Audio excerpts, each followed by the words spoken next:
All right, I kind of have all my middle school distance learning set up about the same way.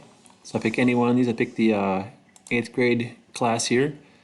For distance learning, I have some new folders I put together for the week after spring break. I'm going to bring those to the top of the list. Let me bring those up here real quick. And they're kind of done week by week versus day by day.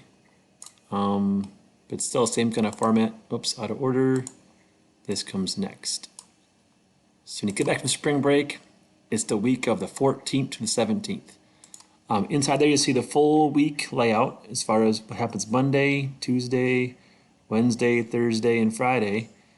Each day will have a little bit of a write-up about it, maybe a link to a worksheet or a direction sheet, and it'll have some kind of a lesson for the day. All right.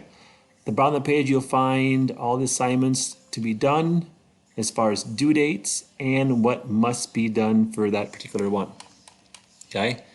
Same goes for that eighth grade class. Same thing here too. Distance learning. Same thing. Folder, folder, folder. When you come back from spring break, again, Mondays, here's Tuesday's topic, Wednesday's topic, Thursday's topic, and Friday's topic. They're all there. And as far as what to do, and I'll fix that due date. Didn't show up there. I'll take care of that. Or robotics. Same thing here too. Distance learning, week, when you guys come back. Here's Monday, here's Tuesday, the video, more video. Here's Wednesday with their video, and Thursday with their little video, and then the Friday stuff with our stuff here as far as due dates, and what must be done. Okay?